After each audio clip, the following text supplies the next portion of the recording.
Hey everyone, this is going to be a build guide for the next 2011 build.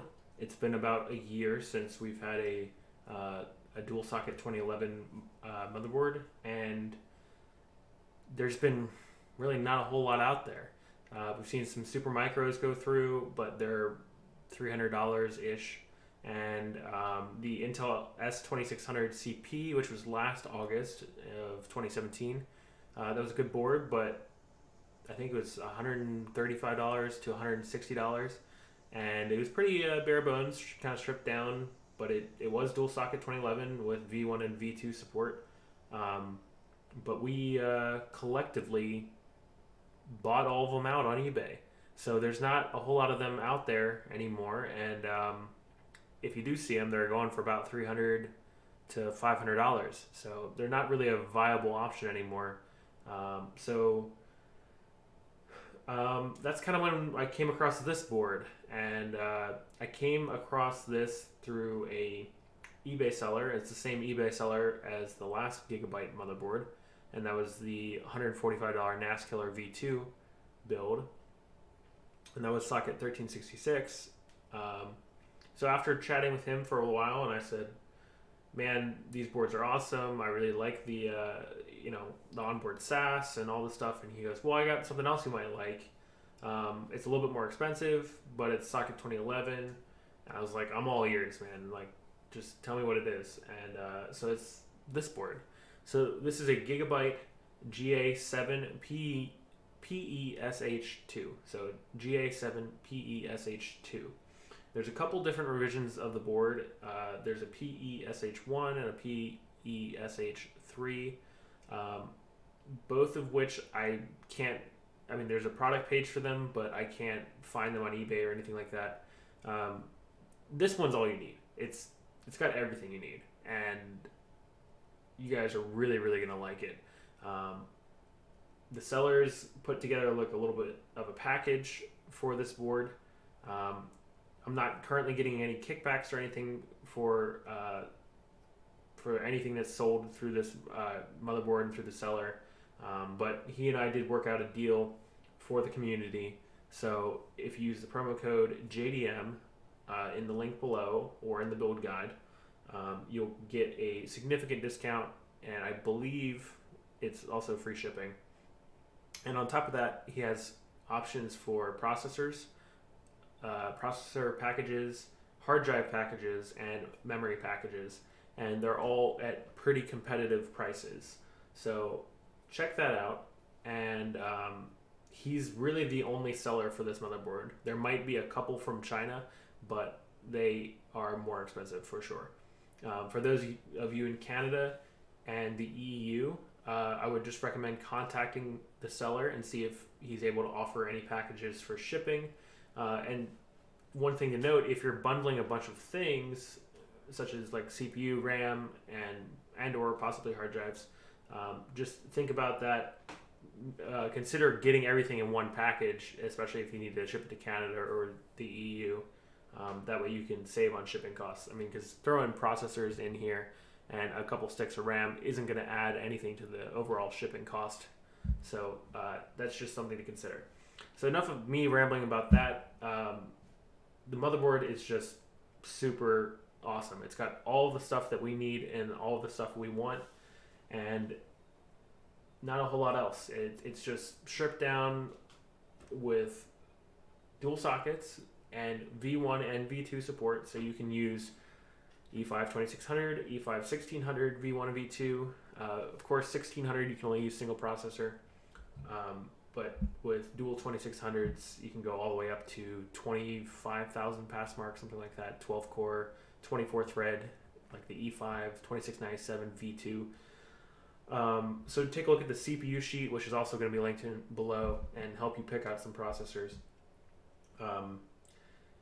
Yeah, I'm just very excited to get this build together, and yeah, so we're going to do a little bit of a tabletop build. I've got processors here. I've got all kinds of RAM here. These are 44 gig sticks. Of course, we can only fit 16. We got 4 on each side. Quad channel, so 8 for each processor. and so that's 16. I'll only be using 16 of these. What else do we have? We have CPU cooler. So you've all seen me install Arctic heat sinks, and if you want to see me install them on 2011 or 1366, you can do that. But the nice thing about 2011 is that 2011 Xeon socket is the exact same as the 2011 desktop socket. So there's no changes. The 2011 desktop socket also has a metal backplate, just like the Xeons do. So anything that's 2011 compatible will work on this, provided it has enough clearance, because we do have two sockets to deal with. So I've got a Cooler Master Hyper 212 Evo. I know that a lot of you love this cooler. It's a great cooler. I still don't like it as much as the Arctic 33 though. But I've got one here just to show you. It'll mount up totally natively, no extra standoffs or anything like that. So I've got one of those. I ran out of Arctics, so that's kind of another reason why I'm not using them. But anyway, so hopefully some of you are happy to see that. I'll show you how to install it, and yeah, we'll do that. And then I've got a Sas Expander here. I'll show you how to hook that up, and a bunch of Sas cables on this side. And I'll talk about those and what you need for the build. So a quick motherboard overview. I know I already said we have quad channel RAM, 16 total for both processors. And let's see, we have two SATA 3 ports. So you can plug your SSDs, your boot SSDs right into these, and you're good to go. And I'm gonna rotate it here. So it has 3 physical SAS ports. And what's interesting about that is that this SAS port is physically SAS, but electrically it's SATA. So you won't be able to use SAS drives on this port. And it's electrically SATA 2. So what we're going to need is this cable. This is a Sas 8087 to SATA breakout cable. It's got a Sas connector on one end, and you have 4 SATA connectors on the other end. You can use SATA 3 drives on it. So if you plug in SSDs to this, you'll see a little bit of a speed reduction, a little bit over half. I think it'll be about 60% as fast as it could be normally on a SATA 3. But it's not a big deal. So I would use this for hard drives. And then we have our LSI SAS 2008, just like the last motherboard. It's the same exact flashing process. So if you want to see how to flash the SAS into IT mode, you can do that in the link below in the description. So again, this is electrically SATA, not SAS. You can use a SAS to SATA breakout cable with that. And you can also use this type of cable with these 2 SAS ports. Another type of cable that I would actually recommend for most people are Sas 8087 to 8482 breakout.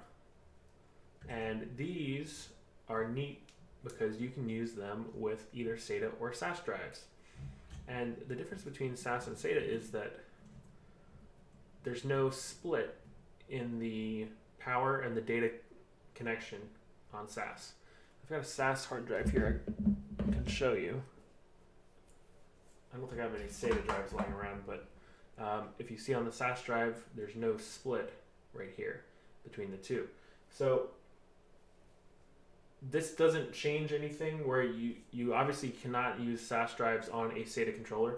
So if you take this 8482 cable, plug it into this SATA port, and you plug in a SAS drive, it will not work.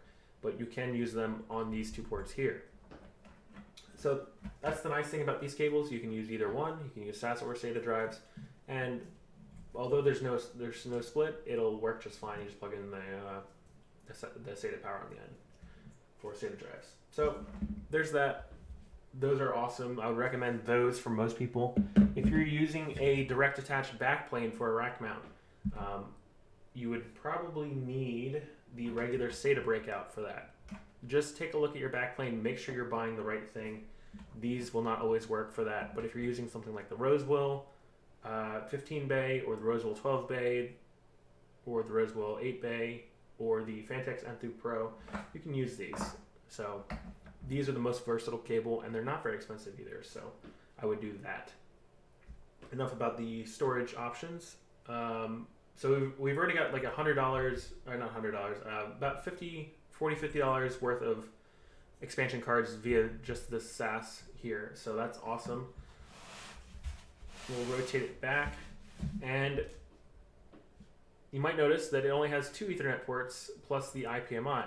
The IPMI on this board is upgraded from the last one. I know we've had all kinds of headaches with the IPMI on the Ga-7PESH2, and it works, it's functional, but there's a little bit of things to consider when using it, and a little bit of headaches. This one is better. I've used this a little bit. It's a lot easier to use, and it's a little bit more functional. Now, these 2 ports, where we had 4 ports on the last board, we only have 2. But the best thing about this motherboard, in my opinion, and some of you might not come to use this right away, these are 10 gigabit Ethernet over base T. So if you use a Cat6A cable and you have a 10 gig device that's also base T on the other end, you have 10 gig Ethernet via a regular Ethernet cable. This is so freaking awesome. And the best part of this is the controller is an Intel X540. If you look up Intel X540 dual port 10 gig base T controllers on eBay, you're going to find that they're in the $140 to $160 range. So this motherboard, which is about $195 normally, I think the coupon code brings it down to $175. This motherboard in its configuration has not only a $150 or $150 worth of 10 gig E, and we'll say $40 worth of SAS. So that's $190 just about worth of add-in cards on a $175 board. So you're getting these 2 for free, or if you would buy these anyway, you're getting a whole motherboard for free. It's absolutely insane value. I can't really stress that enough. If you need more Ethernet, throw in a 4-port PCI Express card and you're good to go.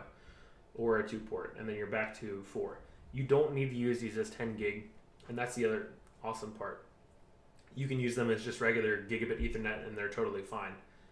But if they, if the cable supports it, if the other end supports it, then you'll have a full 10 gig connection. It has 5 PCI Express 3.0 of various connection speeds. Let me pull that up real quick and just double check what they are.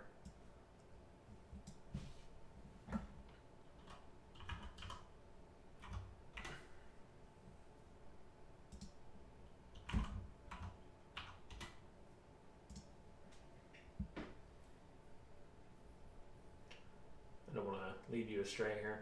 I have the motherboard listed on serverbuilds.net in the motherboard section. There's some information there with also a link to the Gigabyte site. Let's see. And that should tell you how many expansion slots. So we have one PCI Express X16, which I believe is this guy right here. And PCI Express X16 physical, that's also but it's X8 electrical. It's hard to say. And then we have 2 X8s physical, but they're X4 electrical, and a X4 physical, but it's X1 electrical. I have no idea why they've cut them down electrically. I guess it's fine. I wouldn't really worry about it too much, honestly. If you're going to run a video card, you're going to want to put it in this guy. And then just keep in mind, if you're running like an X4 NVMe drive or something like that, you don't want to put it in this one because that's X1. But you put the X4 NVMe guy, even though it's only, the connector's like here, you would want to put it here or here, just for example. So if you're running certain cards, just make sure that you're using the appropriate slot for them. And just note that the electrical difference is different than the physical PCI Express slot. So just something to consider there. really, other than that, there's one thing that we need to consider with this board, power-wise, that we didn't have to really do with the last board, and that's the fact that the EPS connectors for each CPU are very far apart. So there's one here, and there's one here. We're not going to be able to use a splitter with our power supply unless you do a splitter plus an extension, and then you're doing a lot of wires, and a splitter plus extension might cost $15 or $20. So you might as well buy a dual EPS PSU anyway. So that'll be reflected in the guide. I'll link a splitter and a extension as well. But honestly, if you can, just get a dual EPS PSU. It shouldn't be too much more expensive. As far as the rest of the board, there's not a whole lot to talk about. There's only a couple fan headers. That's another thing to consider. There's one here for CPU, let's see, the CPU 1 or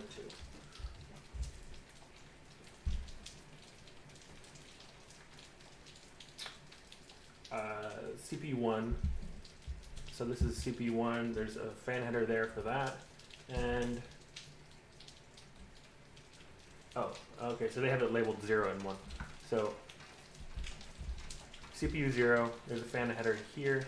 CPU 1, there's a fan header here, and then there's a system fan header here. So if you use Arctic fan, it shouldn't be a big deal to power all of them because they have the let me grab one of these. They have the PWM sharing, so you can plug it in and then just daisy chain another Arctic fan into it. So that's something to consider. Other than that, that's about it for the board. If you want to use these stock heat sinks, they're copper, and they cool much better than the last motherboard's heat sinks where they were aluminum, or I think they were nickel plated aluminum. These will cool a lot better, but what you want to do is you definitely want to change them if you're running anything higher than like a 2630L. They're just going to get warm. What you can do though, and a lot of you have done this with the 145 build, you can take an 80mm Arctic fan. Say you got a Rosewell case and you buy a 5-pack of Arctic fans, you put 2 in the back, and then you have 3 left over. You can take an 80 and sort of zip tie it here to the screw post for the cooler, and it should be enough. And especially if your server's laying flat, like you just, you can kind of set it there and zip tie it, and it should be fine. And that should provide you with enough airflow to keep them cool. Now, there's a lot of cheap options out there for CPU coolers for this socket. There's the Arctic 20CO, which are big aluminum slugs that are milled out or cut out, and they have an 80mm fan on top. I use those personally. I use them for E5 2667 V1s, which are 3.5 turbo, 6-core. I think they're like 115 watt TDP. They're okay. I wouldn't go much more than that with those coolers. Of course, you can use the Arctic 12, the Arctic 33, the Cooler Master Hyper 212 Evo. You can use Corsair H55 water cooling if you want. Just make sure that you're choosing an appropriate cooling solution for the processors that you're picking for this build, because there's a huge range of processors. The ones I'm installing today are 40 watt, I believe. They're E5 2603. Honestly, I don't have a whole lot of 2011 stuff right now because it's all in builds. They're all taken up. So I'm not going to buy processors for this board just yet. In fact, I might transfer my Supermicro stuff out of that board and into this one. Sorry about that. I just bopped the mic. Yeah, so anyway, I'm going to take these out, take these processor or heat sinks off, and then we'll install a couple processors, and then do the heat sink. So it appears that these are only torqued down by the 2 corners. And the nice thing is that these heat sinks protect the socket during shipping. So it's nice to have them. Look at that. Beautiful LGA 2011. And man, these copper heat sinks are freaking heavy. Look at that shine on the bottom there. That's nuts. This has got to be over a pound of copper, just about. This is nuts. I like it.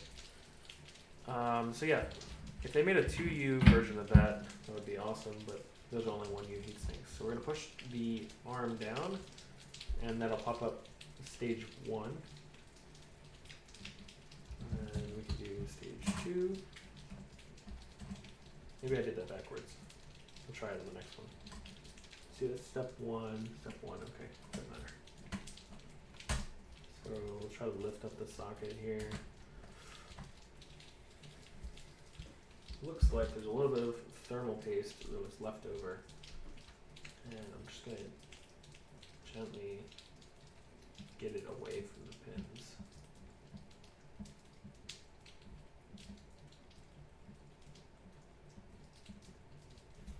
Okay. So it looks like all of our pins are straight. None of them are bent. Just taking a look from this side, and it's normal for this side of the pins to be bent up this way, and this side to be bent this way. So just keep that in mind. I've gotten that question a couple times now. Let's see. On our processor, here's the gold triangle, and let's see on the socket, there's a little cutout here. It's an angled corner. That's a normal 90 degree, that's a normal 90 degree. There's another normal 90 here. And then we've got like a 45 degree cutout corner. So that's where we're gonna put the gold triangle in the corner. Hold it by the sides. Just kind of let it sit under its own weight. Make sure it's down all the way. Close the top door. And then this angled arm, you want to put this one in first. And then the big arm down underneath. And it's going to take a little bit of pressure to do that, but it's not that big of a deal. You're not going to break anything. So, one processor is done. I'm going to do the other one really quick.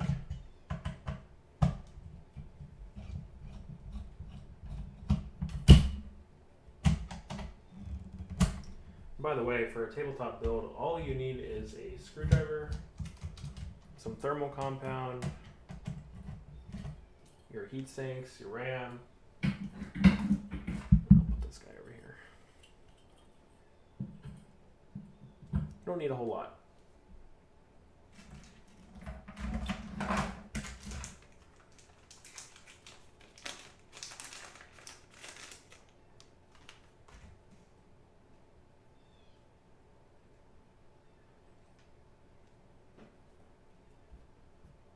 Let's put this down so I have 2 hands. Yeah, you definitely have to do this one first.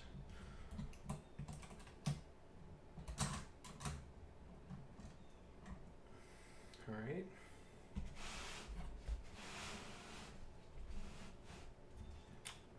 So let's see if we can see. There's the little 45 degree cutout right there. All the pins look good. This motherboard is so much lighter with those heat sinks off. I'm gonna set this guy straight down. Doesn't require any force at all. Close the lid and just reverse the order. So the little arm.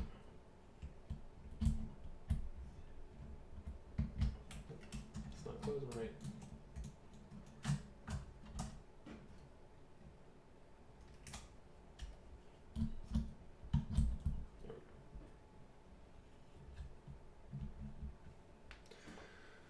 That's it.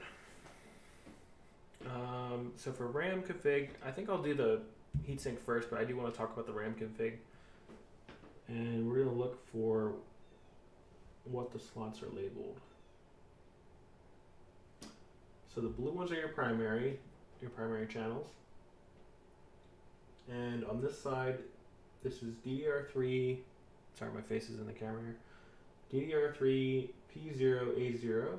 So processor 0A0, the one above is P0A1, then we have B0, and then B1, So if you're going to run 2 sticks, you're going to use this slot here and this slot here. Because these sockets are opposite each other. You can see there's a hole here in the processor and a hole here. They're opposite. So two sticks will be here and here. 4 sticks will be here and here. And then we're going to go, let's see, 3 sticks will be here and here. Let's see if I can set some in here just to show you.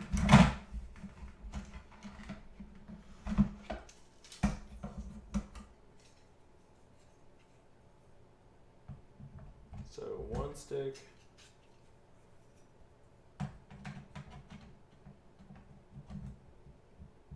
two stick,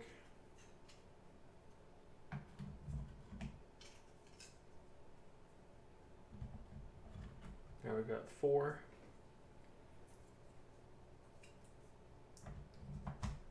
we got 6,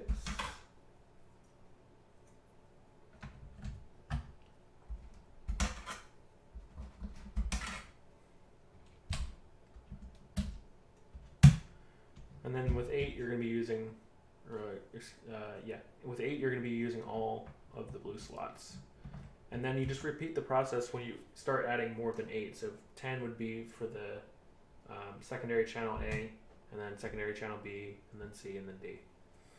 So actually, I think while I have the RAM here, I'm just going to put them all in. 8 4 gig sticks will give us 32 gig. These are all 4s. 32 gig is a really, really great start. And if you want to upgrade later, you can add 8 gig sticks for not a whole lot of money, and that'll give you 64 more for a total of 96, which is a whole lot of RAM. Most of you won't need that much. If you do need more than that, you can swap out more, and then you'll be at 128 for all 8 gig sticks, and so on and so on. This board supports technically up to 512 gig of RAM, and that's with 32 gig sticks. They're very, very, very expensive, so just consider that. But I think realistically most of you will be up to 8 gig sticks. Some of you will be doing 16 gig sticks. The seller is offering 16 gig sticks, as far as I know, and at the time of this recording, as part of the RAM package, and I think they're only $50 a piece. That's a pretty good deal, and that gives you a lot of density. You can add a lot more RAM via 16 gig sticks if you continue on in that pattern. So to install the RAM, it's super easy. There's a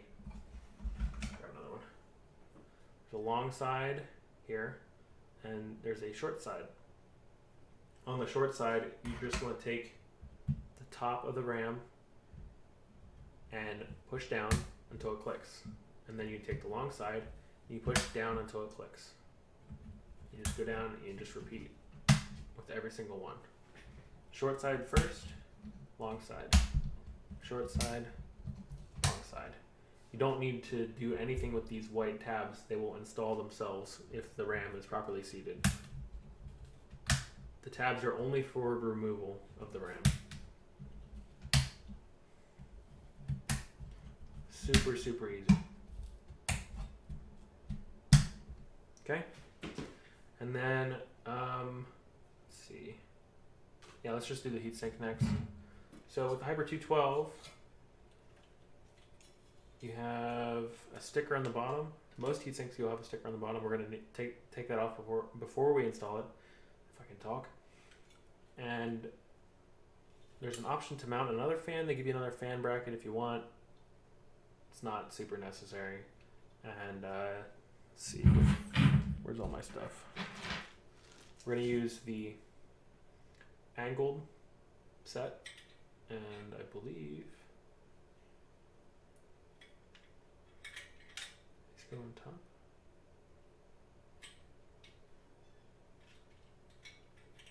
Yeah.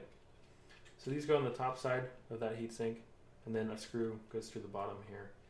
And we're gonna put one on each side, and then I'm gonna have to take this fan off to screw them in. But first, we need this socket piece adapter to Phillips head and our little standoffs for 2011. So these standoffs just go right in the 2011 mounting holes.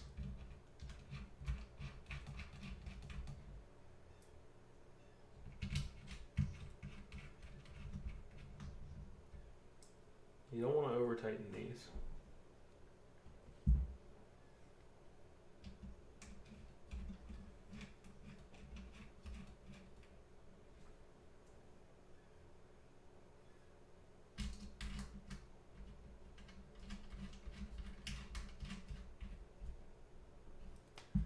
So we're just going to tighten them up a little bit with this.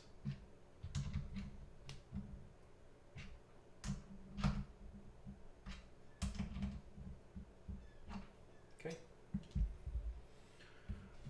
Move this guy out of the way a little bit. Grab these brackets. So you need the small silver screws.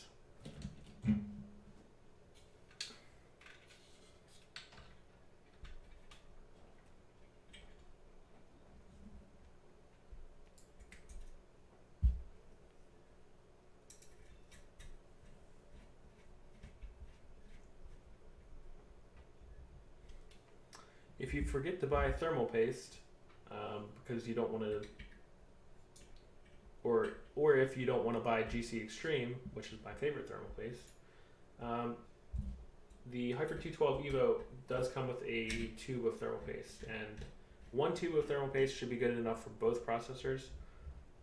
So if you have to take the coolers off, change the processors and stuff, you can use the other tube of thermal paste because you have two heat sinks. So that's all you have to do to install these brackets. Super simple. And then we can take our, make sure to take this off. This is not heat conductive. So if you put thermal paste on the processor, you put it on with this on, it's not gonna work like at all. Then you'll be left with a big mess. And you'll have to redo everything. Take the fan off. You just lift these black tabs past the heatsink, and then it should pop off.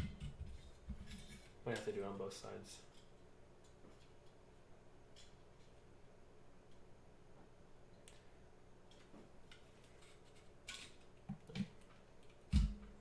Okay. And so this is a sort of an omnidirectional heatsink. You can put it this way if you want, if that's what works best for your case. If you have fans on this side, this is the back side of the motherboard. So if you have fans here and you want to updraft, you can do that. Most people are going to need to mount it this way, and that's about it. We're going to be using GC Extreme. This is my favorite stuff. Move this back a little bit closer.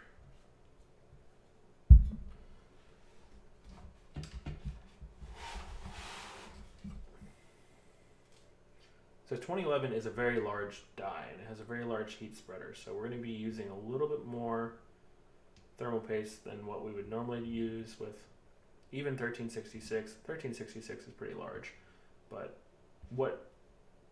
it's going to be a lot more compared to a standard desktop build, like with an i7 or something like that. You just take this guy, set it straight down.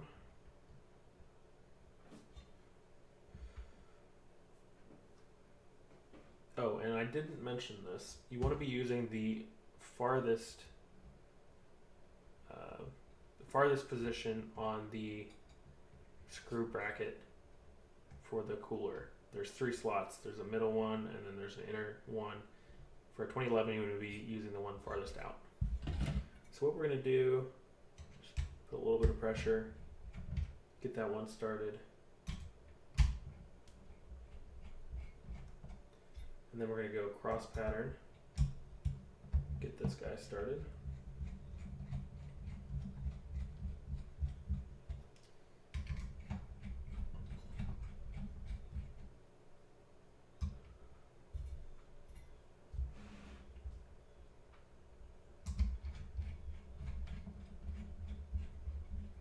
because of these springs, you're going to have to put a little bit of pressure on each one. And we'll just continue our cross pattern.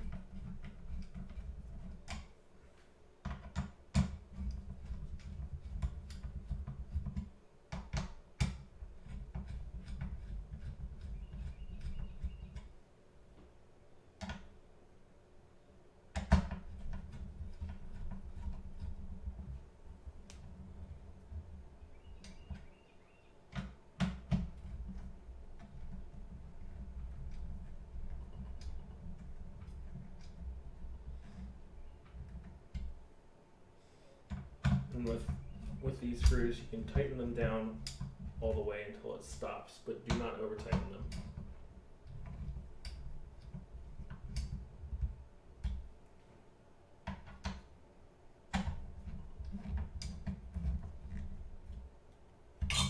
Okay.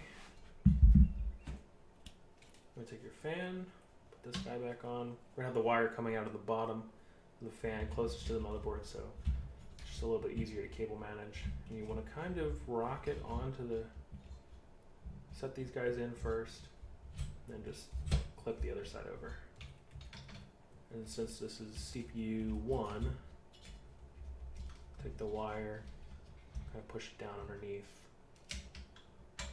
See if we can go around these. What I did was I went around the mounting bracket right here, and then I'm coming around to the fan header. And if you're very careful, what you can do is you can take the wire and put it in between these VRM heatsinks. That's a good way to manage the wire. So unfortunately I only have one of these coolers. I've got another one in the mail. You know, I'll install that later. It's not a big deal. It's the same exact install process. You want to make sure that the fan and the airflow are going the same direction with both coolers. So the open side of the fan is intake and the rear side of the heatsink is exhaust. You'll have another exhaust fan on your case here. One thing I didn't measure is whether these will fit in the rose wool. I'm about 90% certain that they will fit. I will measure that and I will reflect it in the build guide, so just be careful with that. These will definitely fit in the N2 Pro. So it's just something to consider. If you're worried about that, the Arctic 12s and the Arctic 33s both fit in the rose wool 4U chassis. So just to close out the video, there's one more thing I want to talk about. I know this has been a long one. I'm going to talk about the Sas connectors and cables. I know I talked a little bit about it earlier, but if you're running a 15 bay plus a DAS, or if you're going to run the 24 bay in a super micro chassis or something like that with this board, or any other board with onboard Sas, you're going to want to buy one of these. This is a HP Sas Expander. This guy is only about $10. At most, it's $15. Now, it'll support 3 gigabit per second SAS or SATA natively. If you upgrade the firmware, you can do 6 gigabit per second SAS only. And then, of course, you can still use SATA, but it'll only be 3 gigabit per second with the upgraded firmware. Now, the cool thing about this, you can take 2 SAS cables from these 2 ports, and you see on this board where it says 2 controller right here. And these 2 are your controller ports. These 6 are more SAS ports. So this is only for power, so consider that. Anything that'll fit in, I mean, it's just power. There's no data going through that at all. So once this card's powered up, it uses your onboard SAS. You plug in the SATA or the SAS cables, excuse me, and the SAS cables you need are these 8087 to 8087 cables. They look the same on both ends because they're the same connector. So you just take these, plug one in here, and we'll plug in another one here. Now you don't have to hook both of them in, which is an interesting thing to consider. If you want to use 6 gigabit per second SATA, you can just plug in one of these guys to your Sas controller here, like that. And then you can actually use this one for breakout as well. So you'll not only have 6, you'll have 7. But what most of you want to do is dual link it. So if you dual link it, you'll have twice the bandwidth. You'll just take this guy and put it right here like this. And if you have these super short ones, it's pretty helpful to have because the wires can get pretty messy. Now you just take your 8482 breakout or your 8087 breakout. You can plug them in to your Sas controller, and then these will go out to the front of your case or the side of your case, wherever your drives are. These Sas expanders are super awesome. They're very, very versatile, and you can hook up a whack ton of drives with these. It also has one external 8088 port, which is, I mean, you can plug in a DAS or something like that.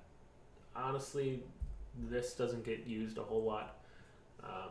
What you can do is take this Sas expander. If you have 2 chassis, if you have 2, say you have 2 4U Rosewells, you've got the 145 build, and you've got this new 2011 build.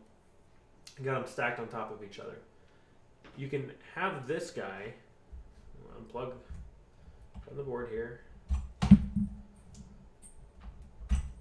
If you have external Sas on your 145 build, and you're using this for your your processing power, and maybe you'll have 2 solid states plugged in, and that's it. You don't need storage on this guy. Your 145 build is your NAS killer. It's got all of your hard drives, and you want to add more expansion.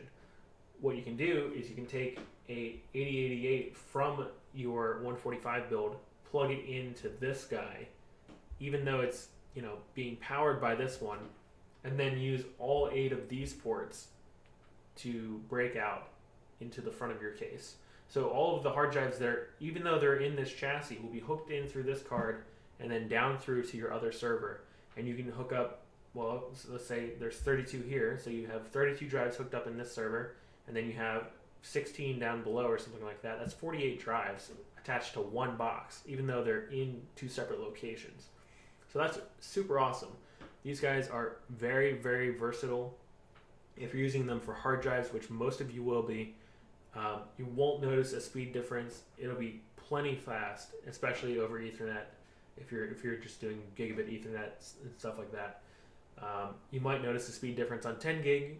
This motherboard does have 10 gig, and what I'll try to do is also link a 10 gig base T expansion card for your other server, and if you do have one and you want to direct link them with this board. But yeah, long story short, this Sas card, this Sas expander, is only about $10 to $15. It's a very worthwhile investment to have on hand if you plan to expand and do anything fun like that. That's gonna be pretty much it for this build, or at least this build guide, this portion of the guide. I'm super, super excited about this board. I'm actually gonna go pick up another one right now, and what I'm gonna do is, you know what, I decided while I'm thinking about this video and making this video, I'm gonna take both my servers and swap out the boards in both of them, and I'll probably only use one 2011 processor in the one for the storage, and then what I'll do is I'll direct link them with 10 gig base T, get rid of my 10 gig setup that I have now because I'm using add-in cards and it's taking up PCI Express space and stuff like that, and they don't have onboard SAS, and this one does. So like, man, it's gonna be awesome. I'm very, very excited. I'm sure that'll be a little bit of a transition period for me, but yeah. So anyway, long story short, this board is awesome. Hopefully you enjoyed this video. Hopefully you found it informational. I know it's been about 45 minutes so far. This is not going to be the last piece of content on this board. I have other content planned for the 145 build, the Unraid build. I know I've been kind of sparse on that, but I've had this one in the chamber for a little while, and we've been working hard on the guide. So if you like the guide when it comes out, please send a message to any of the serverbuild.net moderators and say thank you, and tell us how we can improve, tell us how we can make it better. If you have any questions, feel free to leave a comment. Hit us up on Reddit, hit us up on Discord. Please, if you really like the work we're doing, support me on Patreon. I put that all back into the channel. I put it into hardware like this and being able to have nice lights and things like that. On the website, there's Amazon affiliate links. So if you use one of those links, it really does support us quite a lot. And so if you, like I said, if you have any questions, give us a shout. Please like and share if you can. I appreciate it a lot. I'll see you guys next time.